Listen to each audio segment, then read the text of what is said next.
From the Weather NorCal Command Center, this is your morning update.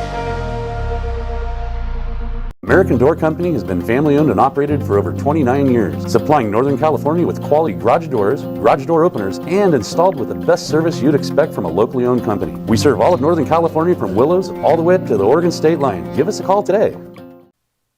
Well, good morning, everyone. I'm Chief Meteorologist Mike Krueger. Do want to remind you that, ShiningCare.org is a great organization for our elderly. They are most susceptible to inclement weather, whether it is flooding or snowstorms or extreme heat, and not to mention, of course, the fires in the area. And ShiningCare.org does a great job in protecting our senior citizens during these times of trouble. And you can help, give financial help, by sharing the love. Send a Share the Lovegram to a loved one, and the proceeds will go to ShiningCare.org. So check it out, and be sure to share the love through the month of February. All right, let's take a look at our headlines. We got a warming trend that continues. I do expect, though, a 10 to even 15 degree drop here as we go into the weekend. And the next round of rain will be here by Saturday night into Sunday, and maybe a little unsettled as we start off next week. But really, the main event does look to be on Saturday. Now we're going to get into all of that, but for Krueger's Quickcast, for those of you who just want a quick look at the forecast, and starting out by heading out the door this morning, mainly sunny skies. There are going to be some patchy fog along the coast. Cool, but not as cold as we typically are this time of the year. We've got some warmer air in place, and that's one of the reasons why we are seeing these beautiful, beautiful daytime highs throughout the afternoon. This area of low pressure right here is going to stay to the south. The main thing it will do for us is you'll probably notice just a couple of passing high clouds, and that's it. But this right here is what I've got my eyes on. That's what will be impacting us over the weekend. Let's take a look at Futurecast here through the rest of the day today, and there you can see maybe some of that fog developing, especially around Humboldt Bay, not so much out towards Humboldt County, so we'll call it partly to mostly cloudy skies later this afternoon there. Heading out to the ski park today, well, looking pretty good. You start off with that kind of very firm surface in the beginning of the day, and then once the sun comes out, it warms things up. It gets a little bit softer with the sun. But we do expect, of course, to see those clear road conditions on I-5 and also on Highway 89. Here's what we have for the rest of the day today. Temperatures are going to be in the mid to upper 70s in the valley. Boy, we're getting close to 80. And I got to tell you what, today, tomorrow, I wouldn't be surprised if a couple of places did touch that 80-degree mark. We do have 60s and 50s and 60s, that is, for the higher elevations, and probably somewhere in the low 60s for your daytime highs along the coast. Now tonight, another mild night, not getting too terribly cold, mid to upper 40s in the valley, some 20s and 30s for the higher elevations, much like what we're seeing here this morning. And of course, those temperatures along the coast will be in the low to mid 40s. So here's your 7-day outlook for the valley. Dry through Saturday. And we're going to be looking at a lot of sunshine even through the day on Saturday, but notice the drop, about a 10-degree drop, an even bigger drop by Sunday. Sunday is when we see that rain, maybe a leftover shower on Monday, and I'm going to keep you dry for Tuesday, Wednesday of next week. Taking a look at the coast, showers probably by late afternoon, early evening on Saturday, and then by Saturday, the main event, and that's the case for everybody. Weaverville, there, look at the snow levels. I mean, 3,500 feet to start off on Sunday, about 4,000 feet, so a little bit lower than we've been experiencing here. And there you can see out towards Mount Shasta, Alturas, and Susanville. It's going to be Sunday. Saturday night into Sunday, you've got that chance for some rain and snow. And again, 3,500 to 4,000 feet Sunday, 4,000 to 4,500 feet by Monday.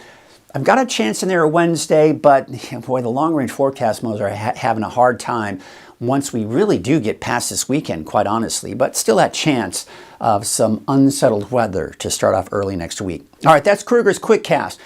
Do want to remind you there's a free 24-hour streaming channel available to you on all of the platforms that Weather NorCal has to offer. WeatherNorCal.com, the free Weather NorCal app, YouTube, the works, right? So go to your YouTube app, search for Weather NorCal, go to the YouTube channel there. You can watch the 24-hour streaming channel, also on Fire Stick and Roku. Be sure to check it out today. All right, there's that area of low pressure moving down to the south, not having much impact on us. This, though, this is the storm system. See the swirling area of low pressure?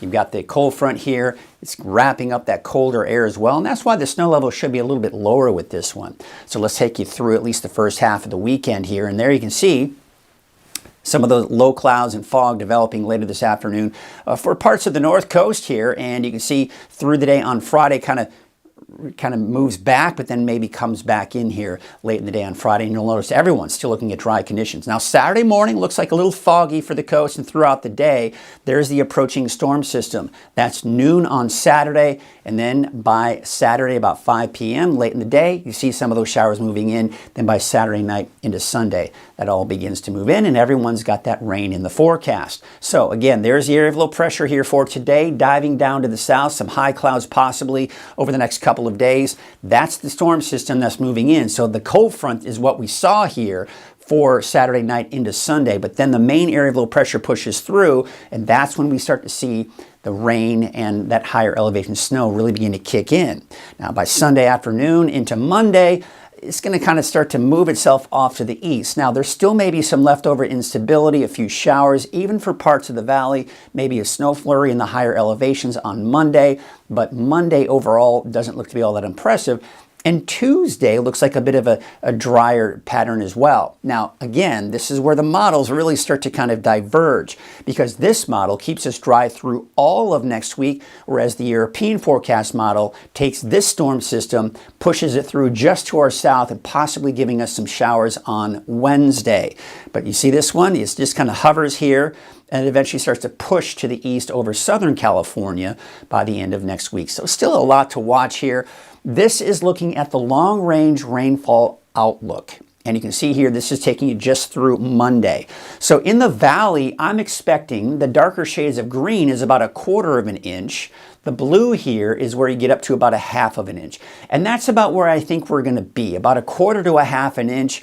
Some parts of the north end of the valley, maybe 3/4 of an inch. And I do expect about 1/2 to 3/4 of an inch for the coast, and then much less as you head off to the north and east, and a little bit of a bullseye in northern Shasta County that could exceed 1 inch of rainfall. And again, this is for Sunday and into Monday, and most of it will be coming down on Sunday. Now, the longer range is getting a little bit more aggressive with the potential for wetter than normal conditions here, especially for Southern California, but even Northern California getting in on that as well. I don't anticipate a ton of rainfall in the long range, but overall we do have some wet weather kind of showing up in some of those long range forecast models. The lake levels are still looking very healthy, 77% of capacity for Lake Shasta, and all of them are still over 100% of that historical average. Temperature-wise, we do expect temperatures to drop. Beautiful weather today, beautiful weather tomorrow, right? But the temperatures will drop over the weekend and through next week. We got anywhere from near normal to just below normal for this time of the year. And looking at that 10-day trend, it just kind of give you an example for Redding. Temperatures, again, could be flirting with that 80-degree mark by the end of the week.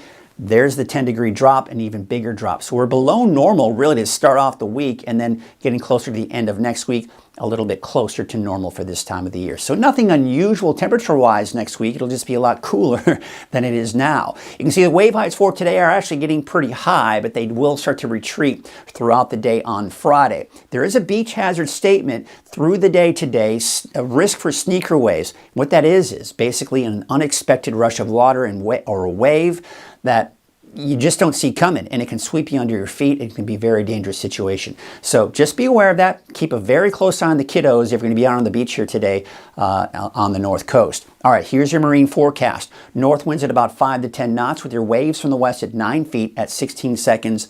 There's a small craft advisory here for this afternoon. Again, here's the gorgeous weather we have in store for us. I love reporting these kind of temperatures. You've got about 70 degrees for many of you in Trinity County. Obviously not as warm for the coast, but we're talking mid to upper 60s there. 75 in Garberville, 74 for Alder Point, and 73 for Honeydew. Now you'll notice the 7-day forecast for the inland areas and the coast will be late in the afternoon, evening that we see the chance for showers. So really most of the day for all of you in the north coast will be dry. But by Saturday evening, the rain moves in, and then of course on Sunday, and then maybe some more leftover showers on Monday. Siskiyou County, I think it'll be dry through the day on Saturday, and of course today as well. 61 degrees for Gazelle today, Mount Shasta City about 63. And for Modoc County, we've got 58 degrees in Fort Bidwell. 55 degrees for your daytime high out in Tule Lake, and 62 degrees for Aden and the Eastern Mountains, 60 in Janesville, 62 degrees for Susanville, 10 degrees warmer in Paradise with a high of about 72 degrees. In your Valley neighborhood forecast brought to you by Walgamith Painting, your temperatures in the mid-70s for your daytime highs. Absolutely gorgeous. That's the case for Chico.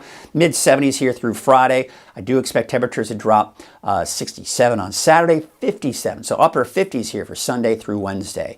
All right, let's take you up to the north, and you can see 73 degrees for Whiskeytown, 74 degrees for Lakehead, 77 for Palisadro, Redding 77, and 76 in Red Bluff. Here's a look at your 7-day outlook for Redding. Dry through at least the first half of the weekend. There's that rain coming in on Sunday. And by the way, there may even be an isolated thunderstorm on the coast on Sunday and maybe even the valley. Then on Monday, maybe some leftover showers. Most of it will be in the mountains. I'm going to keep it dry for Redding and really the valley in general for Tuesday and Wednesday of next week. Well, that's your morning update. I'll be back again at noon with the latest forecasts. Have a great morning.